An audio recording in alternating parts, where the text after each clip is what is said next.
मराठी कथा मुक्तता. मुक्तता गुलामगिरीतल्या मनाची काही प्रमाणात मनातल्या मनात भावना निर्माण होत गेली आणि माझ्या आयुष्याला एक नवीन दिशा मिळाली.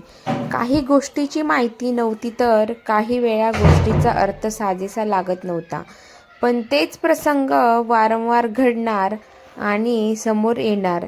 ते बेअक्कल आणि स्वतःला दिलेली बिनबुडाची हुशारीची पदवी असणाऱ्या माणसांपासून मला सतत मिळणारी ती अपमानाची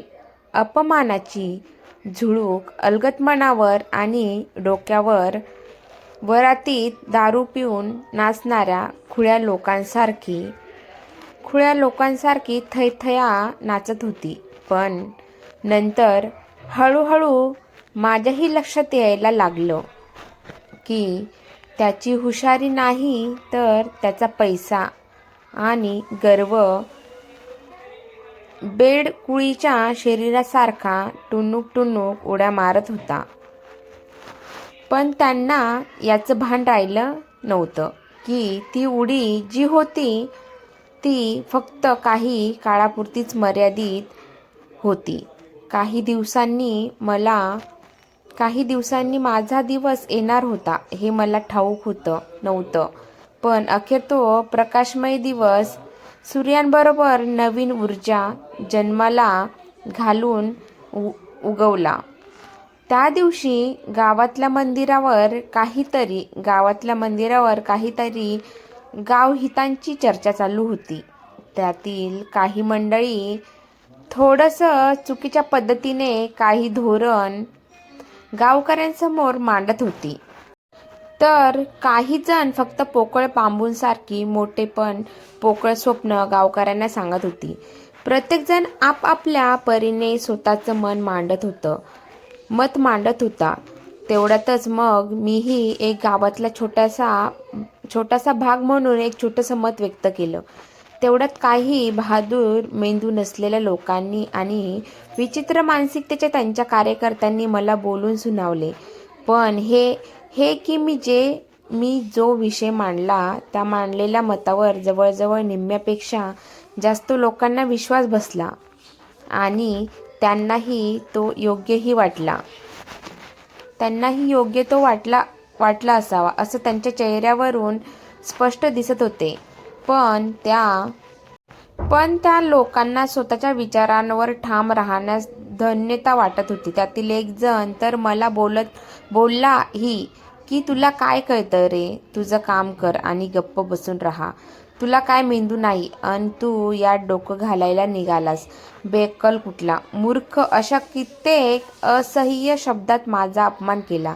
पण मला काय माहीत, पण त्या दिवशी मात्र असह्य गोष्टीचा भयंकर राग आला आणि मी त्या स्वाभिमानाने उत्तर देत म्हणालो, हे तू नाही बोलत, हा तुझा बेअक्कल आणि अविचारी बुद्धीचा घमंड बोलतोय.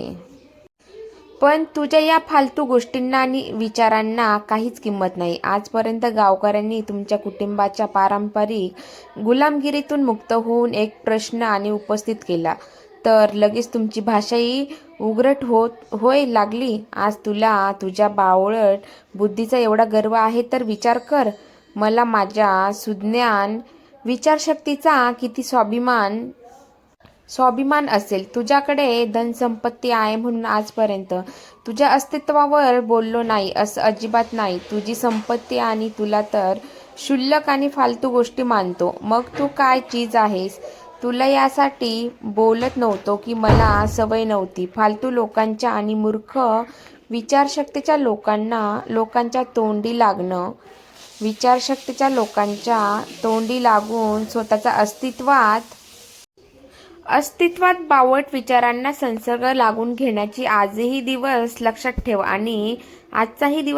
ठेव आणि वाट बघत राहा. येणाऱ्या काळाची दिसेल तुलाही त्यात मोहोर माझ्या अस्तित्वाची. आज तू माझ्यासारख्या सर्वसामान्य लोकांच्या शब्दाला कमी समजतोस, पण एक दिवस तुझ्या चेहऱ्याकडेही कुणी सर्वसामान्य माणूस लक्ष केंद्रित करणार नाही अशी वेळ तुझ्यावर येईल, पण त्या सर्वसामान्य लोकांचा त्यात गर्व नसेल, तर तुला तुझी बिनबुडाची नाजूक आणि हरलेली क्षमता दाखवण्यासाठी केलेली छोटीशी क्रांती असेल. कारण सर्वसामान्यातून वर गेलेला माणूस कधीच स्वतःची पहिली पायरी विसरत नाही. सगळीकडे शांतता पसरली. झाडाची पानेही शांत आणि दंग होऊन ऐकत होती. असं वातावरण निर्माण झालं. तिथे असणाऱ्या काही माणसाच्या चेहऱ्यावर अलगद हसू फुटलेलं दिसत होतं. कदाचित त्यांनाही वाटलं असेल, इतक्या दिवसाचं आपलं अपूर्ण राहिलेले स्वप्न पूर्ण झालं असावं. नकळत त्या प्रसंगातून लोकांना अंतर्मनाची शांती मिळाली असावी. एक वास्तविक कथाच निर्माण झाल्यासारखे भास होत असतील. नक्कीच.